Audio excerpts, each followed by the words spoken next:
How does this delta variant different? If you go to into the details of molecular analysis, how this variant, all the variants are because of the mutations. The mutations increase the transmissibility, one, then increase the severity of the disease, and they may also help in escaping the immune response or immune attack. So this delta variant has all these three attributes. Because of the mutations, it has developed all these three. It has increased the transmissibility. It has the more potentiality or severity to cause the disease. Third, it is able to escape the immune attack. So it seems to be more dangerous. SARS-CoV-2 spike protein is the main target of COVID vaccine. Almost all the vaccines are targeting the spike protein that binds to ACE2 almost. So analysis are being made to analyze the peptides, the protein composition of the spike protein. Therefore, if a mutation or combination of mutations cause changes to the S protein, spike protein, and if these changes are not recognized by the first wave antibodies produced by the vaccination or herd immunity, immunity developed against this reference strain may be ineffective against the new variant.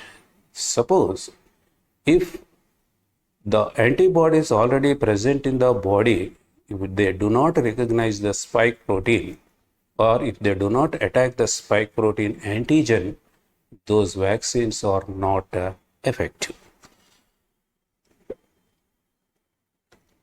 The SARS-CoV-2 Delta variant possesses a combination of S gene mutations in the S gene that make it particularly worrisome to scientists. So what are those mutations? Let us try to understand at molecular level. Number one, multiple mutations in the receptor binding domain. Receptor on the spike protein, there will be a domain known as receptor binding protein because it binds to the receptor present on the host cells. ACE2, angiotensin enzyme. Second, mutations located near the furin cleavage site. And third, a number of mutations in a vulnerable region of the N-terminal domain known as antigenic supersite. First, let us see the mutations in the receptor binding domain. The receptor binding domain, simply known as RBD, is the portion of the spike protein that binds directly to human ACE2 receptors, angiotensin converting enzyme 2 receptors. The Delta variant has 3 RBD mutations. It has been reported upon the analysis. It has been found that there are 3 mutations in the receptor binding protein. Number one, first, a lysine to arginine substitution at position 417. Lysine is substituted by asparagine, but it is not all sequences of this variant. A second mutation, leucine to arginine. Leucine is replaced or substituted by arginine at a position 452. This mutation is known to increase the affinity for ACE2 receptors. It enhances the affinity, increases the affinity to bind to the ACE2 receptors. And this ACE2 receptor is found on the surface of variety of human cells, including lungs. And the third, threonine to lysine. Threonine is replaced by lysine at position 478.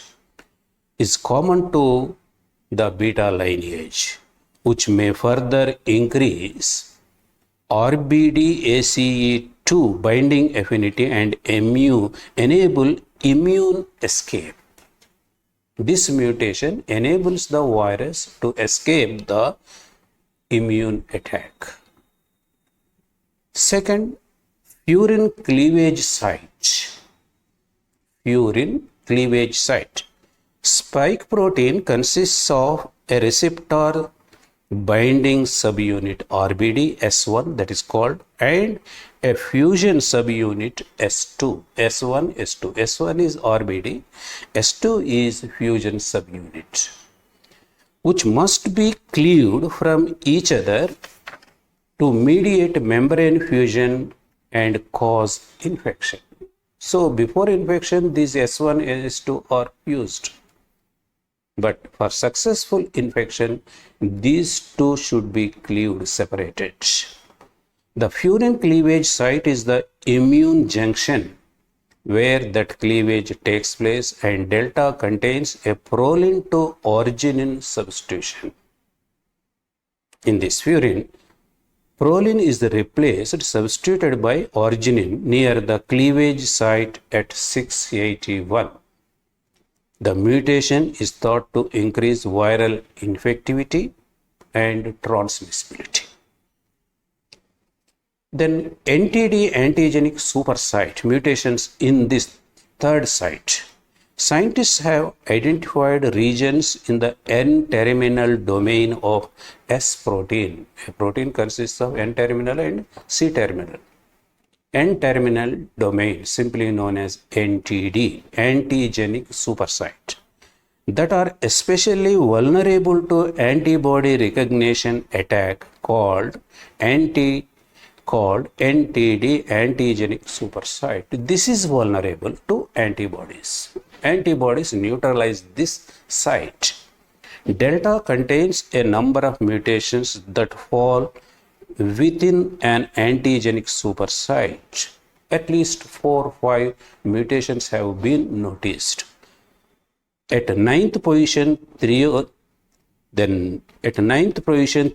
is replaced by arginine. At 142 position, glycine is replaced by aspergine. At 156 position, there is a deletion. At 157 position, arginine is replaced by glycine. Accumulated mutations in antigenic supersites are thought to enhance the virus ability to avoid immune detection.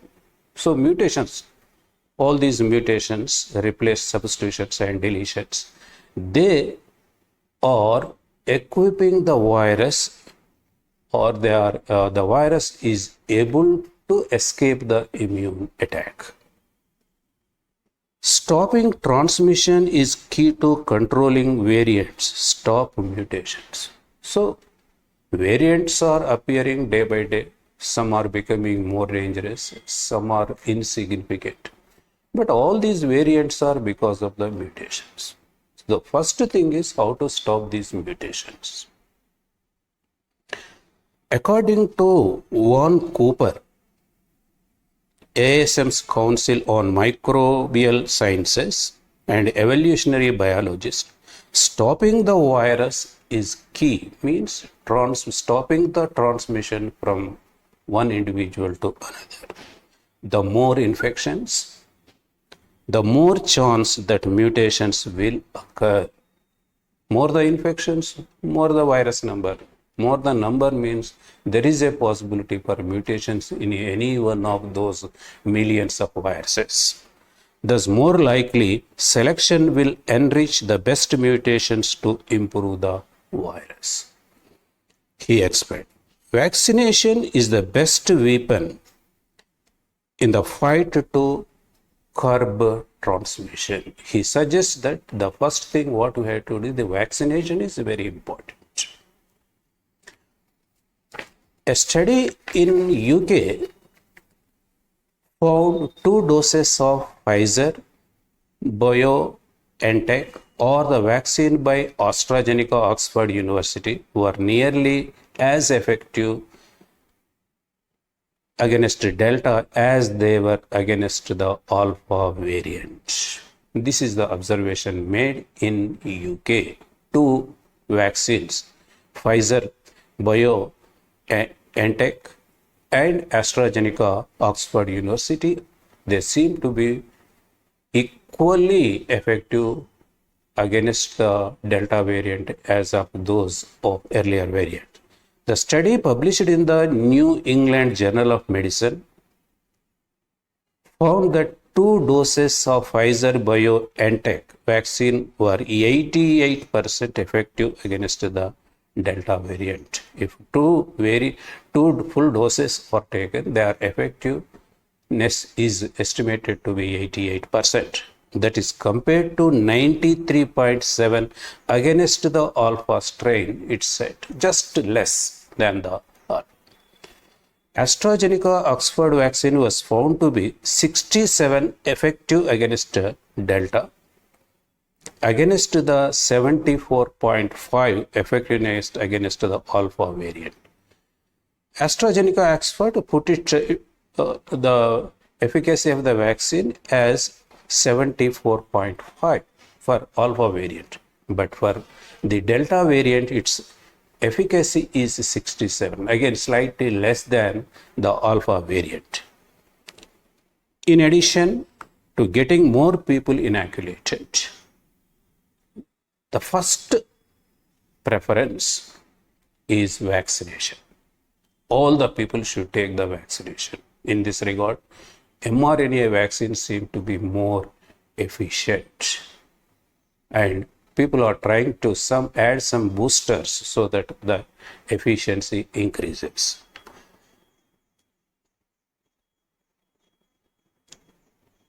Apart from that, vaccination is more important. That's first preference, first line of protection. Apart from vaccine, people should use wearing a mask, keeping hands clean, spending more time outdoors than the indoors, she said. After taking the vaccination also, one should wear the mask, keeping the hands clean, maintaining the distance. But interestingly, she suggests that spending more time outdoor than indoors. What we are suggesting? Spend more time indoors. It will not be the last virus. The conclusion is that this pandemic will not, and the story will not end here. The new variants may appear, or new viruses may appear. The new viral diseases may appear in future. The people should be prepared for that. The virus likely to become more transmissible because this is what the viruses do. This is the characteristic feature of the viruses. Undergoing the mutations, changing their transmissibility, severity of the disease, or escaping the immune response. They evolve, viruses evolve by mutations, they change over time, and so we have to do what we can to drive it to down. All precautions, all efforts we should make. This is about Delta variant. Thank you for sparing your valuable time.